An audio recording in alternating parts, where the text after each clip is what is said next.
এক সাহাবী বলে যুদ্ধের ময়দানে যাইতে সময় দুর্বল সাহাবী যারা মাল মাথা বইয়া নিতা পাত্রা তারা মাল পর্যন্ত লইলেই যা। একদিন নবী সাল্লাল্লাহু আলাইহি সাল্লাম এত আপনার প্রচুর মাল দেখিয়া কইলেন, আল্লাহ আমার যা সফিনা তো চলে আপনার পানির মাঝে, আমার সফিনা তো দেখি মাটির মাঝে চলে। অর্থাৎ যার চলে পানি, আমার যার দেখা যায় মাটির চলে। তাই না তোরা দূরই নবীদের মাতৃকার বুঝতে পারছই না। অন্যান্য সাহাবায়ে কেরামকে কইলা নবী আমার কিতা কইছেন, বলে তোমার সফিনা কইছেন। কইলা আমার নাম তোমরা ভুলি যাও, আমার নামও তোমরা লেখিও না, আমার হবিবে আমার নাম সফিনা দিছন, তোমরা আজ থেকে আমার সফিনা ডাকিও। এই আপনার আফ্রিকার জঙ্গলে রওনা দিছন যুদ্ধ করার লাগি। সাহাবায়ে কেরাম খোলাকে গেছেন কি সাদ ইবনে আবি ওয়াক্কাস রাদিয়াল্লাহু তাআলা আনহু সেনাপতি। ওইটা তাই মাল লওয়ার কারণে আপনার আস্তে আস্তে আটিয়া করে পড়ে গেছেন। ওই সময় দেখা যায় আমার ভাই এখন ভাগ একটু সামনে পড়ে গেছে। হযরতে আপনার সফিনায় কইলা, এ ভাগ তুমি আমার খাইতে পারো না, আনা আসহাবু রাসূলিল্লাহি সাল্লাল্লাহু আলাইহি ওয়াসাল্লাম, আমি নবীজির সাহাবী। এই কথা কোয়ার লগে লগে ইতিহাস সাক্ষী বাঘ বলে ঘুরি গেছে। আল্লাহ জুল্লাহ শুরু করছে আর কইছে, আও তোমার কোনো চিন্তা নাই। ও হইতা আমিনু কামা আমানান নাস। এই সাহাবায়ে কেরাম হল্লান ঈমান আলা তুমি দেন বনো। এ ভাই মুসলমান, সাদ ইবনে আবি ওয়াক্কাস রাদিয়াল্লাহু তাআলা আনহু প্রায় 30,000 সৈন্য লইয়া আফ্রিকার গিয়াগিত্রা দিজলা নদীর ফারো গেলা। দিজলা নদীর ফারো গিয়া দেখা যায় তারা খবর পাইয়া যা নৌকা টলার সমস্ত হরাই রইছেন, কারণ মুসলমানকে জয় করি করি আফ্রিকা পর্যন্ত পৌঁছি যাইত্রা। এই কথা শুনিয়া সমস্ত আপনার পারাপারের ব্যবস্থা আপনার উঠাই লইয়া হযরতে সাদ ইবনে আবি ওয়াক্কাস রাদিয়াল্লাহু তাআলা আনহু সাহাবায়ে কেরাম বলে, সাহাবায়ে কেরাম হল আমরা দিন প্রচার করার লাগি আইছি, দুনিয়ার জমিনও আপনার ইসলামের ঝান্ডা বুলন করার লাগি রওনা দিছি।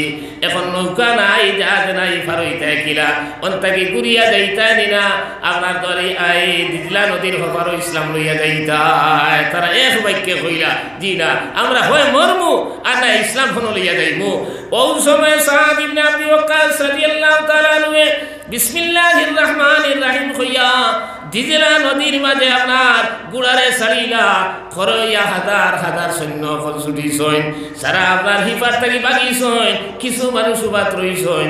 সাদ ইবনে আবি ওয়াক্কাস কইলা, সারা মানুষ বাগিলা, তোমরা কিতার লাগিনো দাঁড়াইয়া থাকলাই? বলে আমরা তোমার তামসা দেখার লাগি দাঁড়াইয়া থাকছি। বলে কিতা তামসা দেখলাই?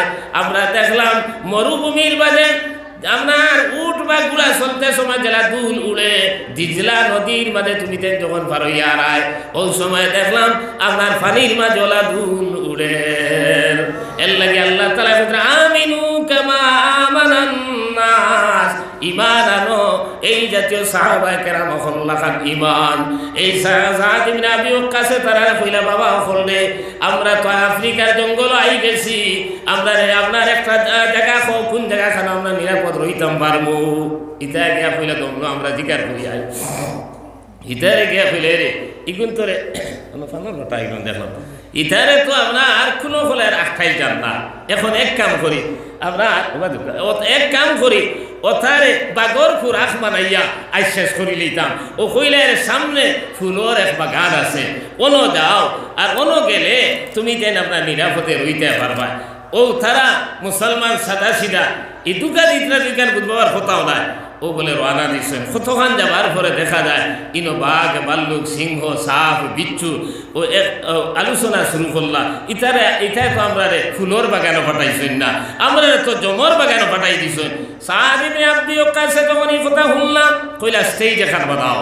ও স্টেজ বানানি উনিয়া তারা মনে করলে আমরা কোনো দিক নির্দেশনা দিবা কিতা। ওই সময় স্টেজ অতি সত্তর বানানি হইল। আর স্টেজের উপরে হযরতে সাদ ইবনে আবি ওয়াক্কাস রাদিয়াল্লাহু তাআলা উঠলা আর উঠিয়া কইলা, আইয়াতুহাল হাসারাত, হে জঙ্গলের পশু পক্ষী হল, হে বাঘ ভাল্লুক হল, হে সাপ বিচ্ছু হল, নাহনু আসহাবু রাসূলিল্লাহি সাল্লাল্লাহু আলাইহি ওয়াসাল্লাম, আমরা নবী সাল্লাল্লাহু আলাইহি সাল্লাম আর সাহাবায়ে কেরাম হল, নাহনু নাজিলুনা ফীহি আমরা ইনো আইসি অন রাইত যাপন করতাম করিয়া তুমি তেন অতি সত্তর জায়গা খালি করিয়া আমরা জায়গায় আপনার ঠিক করিয়া দেও এ ফাইন ওয়াজাদনা ফাকাতালনা আমার এই অর্ডার পাবার পরে যদি তোমার তান্ডে আবার পাওয়া যায় তাহলে সারার কাতল কর্ম হত্যা কর্ম খারে কইত্রা মানুষরে নি বাঘরে কইত্রা সিংহরে কইত্রা সাপরে কইত্রা বিচ্ছুরে কইত্রা যেমনেই কথা কইসই বাঘে বাঘর লাইনে সিংহ সিংহর লাইনে আপনার সাপ সাপর লাইনে বিচ্ছু বিচ্ছুর লাইনে আপনার বান্দর দেখছেন নি বাচ্চাই লইয়া জেলা দৌড়ায় ওলা বলে দৌড় শুরু হয়েছে আর সাহাবায়ে কেরাম হল বন রইছেন দায়িত্ব যাপন করছেন আফ্রিকার জঙ্গলরে আবাদ করিয়া আফ্রিকার মাঝে ইসলাম লইয়া গেছেন আজ মুসলমান হল আপনার আমার সামনে ইসলাম ধ্বংস হল আপনার আমার সামনে এই যে মিশন আপনার জান্ডা তৈয়ার করা হয়েছে আপনি যতক্ষণ না পর্যন্ত এই যুদ্ধ তো দেওয়া লাগের না এই মুদরসার লোকে প্রাণ দিয়া সম্পর্ক লাগাইবা না আপনি প্রকৃত মুমিন অসম্ভব হইত না ও আল্লাহ আমিনু কামা আমানান নাস এই সাহাবায়ে কেরাম ফল যারা ঈমান আনা আসলা তুমি তাই ওলা ঈমান আনা বনো আমার ভাই ফল আমার দুস্থ ফল আর বুজুর্গ ফল এর লাগি আমি লম্বা মতো যাইতাম নাই কইরা আপনার এই সাহাবায়ে কেরাম ফলে দিনর লাগি সর্বস্ব ত্যাগ করতে পারছেন ভাই আমরা কিন্তু দিনর লাগি সামান্য স্যাক্রিফাইস করা কঠিন হইয়া দাঁড়ায় আমি কইলাম যে এই মাদারিসে ইসলামিয়ার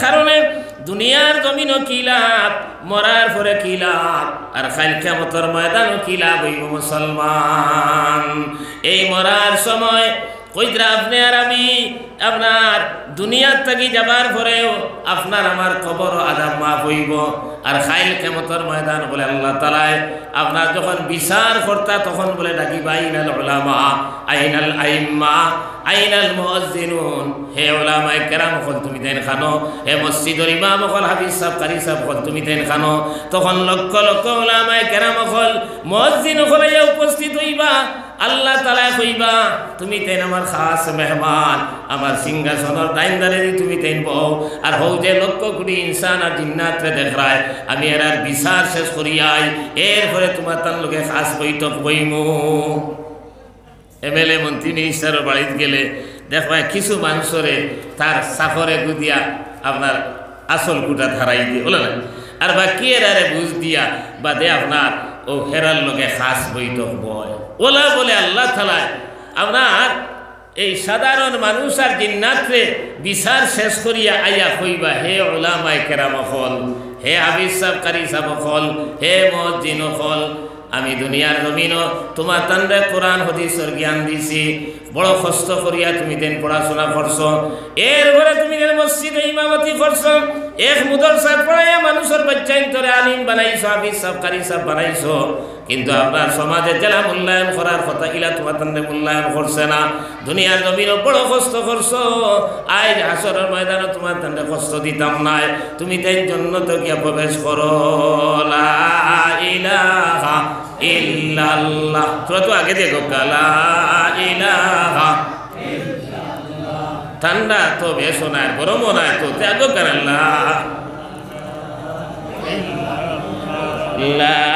ইলাহা ইল্লাল্লাহ লা ইলাহা ইল্লাল্লাহ লা ইলাহা আমার ভাই এখন আমার দুস্থ ফলার বুজুর্গ ফল ও বলে আল্লাহ তাআলা আইবা আইয়া হইবা তোমরা জান্নাতে যাও ও হাফিজ সাহেব কারি সাহেব মাওলানা সাহেব ইমাম সাহেব মুয়াজ্জিন যখন জান্নাতের দিকে রওনা দিবা বলা করে খেয়াল করো কেমন রাস্তার দ্বারো গিয়া ভাইবা একটা মানুষে খালি খান্দিতরা ও তারা খুশির মাররাত তো রওনা দিছেন না খুশি টুটার পরে মানুষে বুদ্ধি ভাই না আমার মনে বললো হদিস নৌকা তোবার ব্যাপারে হদিস আছে কইরা নবী দিয়ে একজন ছুটিছেন বলে রাস্তা বাই বাহন লইয়া খানি লইয়া টাকা পয়সা লইয়া হেরান হইয়া এক জায়গাত ঘুমাইছেন উঠিয়া দেখেন গুলাও নাই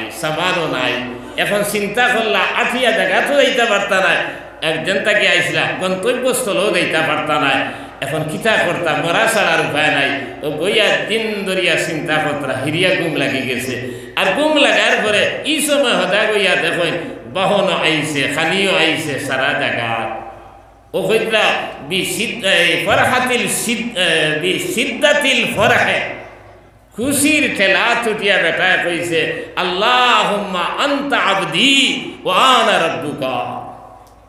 কইছে আল্লাহ তুমি আমার বান্দা, আমি তোমার রব। কইতো আসলো আল্লাহ তুমি আমার রব আর আমি তোমার বান্দা। খুশি উঠিয়া কিতা মাথিস তো ভাবিলাইছে খোদ ও আল্লাহ তুমি আমার বান্দা আর আমি তোমার রব। ওলা আলী বখল হাবিজ সাহেব বখল কারি সাহেব বখল জলা খুশির বান্দা তোলা দিবা আতারে ফাতারে সাবা নাই খালি খবসে গিয়া জন্ম তো আমাইতা। হঠাৎ শুনবা চাইবা বা খালি খান্দনের রুল শুরু হয়েছে। ও বলে কল্লা তুলা মারি চাইবা, চাইয়া দেখা যায় এটা তো সারা পরিচিত মানুষ। একজনে কইব হুজুর একবার তো আমার ভাই চাওরে বা বলে তুন খেয়ে বলে চিনতেন না। ও যে আপনি মুদরসাত ফড়াইতেন আমার বাড়ির গেছলা গরমর দিন আমি ফিরিস্তা কি বার করিয়া আপনার আপনার তরমুজ খাবাইলাম, শরবত খাবাইলাম। হুজুর আপনি মনে হয় আমার চিনতেন না। ওলা ঠান্ডার দিন এসা রক্ত গেছলা আমার বাড়ির আপনার মুদরসাল লাগিয়া আর ওই সময় আজান হয়ে গেছে আপনি এডুকেশন খতরা অজু খিলা বানাইতা আমি গরম পানি করিয়া দিয়েছিলাম ইয়াদ পড়েননি বলে ওয়ে রে। আর কে কইল হুজুর আমি বাজারও পাইলাম পাওয়ার পরে কইলাম হুজুর চা খাইয়া ঢাকা। আমি কইলাম না চা খাইতাম না সময় নাই। বলে তাহলে পান খাইয়া যাও। বলে আমার মুখে পান আছে। এরপরে আমি মানছি না, আমি পান একটু বানাইয়া আপনার জবরাইয়া দিছি রে হুজুর। আর আপনারা দুনিয়ার জমিনে কইলা আপনার লগে সম্পর্ক রাখলে হাসরের ময়দানে আপনার লগে আমরা নাজাত পাইব। আই কোন মুনাসিবে আপনারা জান্নাতে যাইতরা আর আমরা জাহান্নামের বাসিন্দা বনিয়া। এই কথা কোয়ার লগে লগে উলামায়ে কেরাম বল হাফিজ সাহেব কারি সাহেব বল আল্লাহর দরবারে দৌড়াইয়া যাইবা আর গিয়া কইবা আল্লাহ ইটা কথা মাত মাতিত্রা সারা তো হাসা মাত মাতিত্রা আমরা দুনিয়ার জমিনে হইছি কোরআনের লগে সম্পর্ক যদি রাখো, আমরার লগে যদি সম্পর্ক রাখো, মাদারিসে ইসলামিয়ার লগে সম্পর্ক যদি রাখো ফাইল কিয়ামতের ময়দানে তোমরা নাজাত পাইবা। আয় আল্লাহ ইটা আমরা হাসার আসাও তো আমরা চা খাবাইলা, ফিরিস্তা কি বার করি আমরা তরমুজ খাবাইলা, আমরা শরবত খাবাইলা, আমরা বাজারে ভাইয়া কিচ্ছু না খাবানি পর্যন্ত আন্দা করি ধরি লইছুন। আই তারা জাহান্নামে যাইতা দুজকে যাইতা আর আমরা একলা জান্নাতে যাইতা বিপদা তো আমরা মুনাসিবে মানেন না। ওই সময় বলে আল্লাহ তাআলা কইবা হে উলামায়ে কেরাম হল, হে মসজিদের ইমাম হল, হাফিজ সাহেব কারি সাহেব হল, এরার গুনার কারণে আমি জাহান্নামের ফয়সালা করি ইসলাম আর তোমরা করায় তোমরা লোকে বলে ওরা সম্পর্ক আসলো। এই মাঝখানে যদি তোমরা সত্যবাদী হো তারা সত্যবাদী হয় তাইলে তারারে সারারে লইয়া তোমরা জান্নাতে গিয়া মাই যাও। লা ইলাহা ইল্লাল্লাহ লা ইলাহা ইল্লাল্লাহ মুহাম্মাদুর রাসূলুল্লাহ। ও মাঝখানে তোর আপনার ইয়াকিন আর বিশ্বাস আছে নি আপনারা? আসাও মনে করেননি কোরআন আর হাদিস মতো আপনার আলিম আখলার লোকের সম্পর্ক রাখলে, এই মাদারিসে ইসলামিয়ার লোকের সম্পর্ক রাখলে আপনি আর আমি খাই কিয়ামতের ময়দানে জান্নাতি বনবো। যদি এই আশা খান থাকে রে ভাই তাহলে ইসলামী জান্ডা যেখানকার প্রতিষ্ঠা করা হয়েছে ওখান ওলা জরুরত যতটা আছে সারা আদায় করিয়া আমরা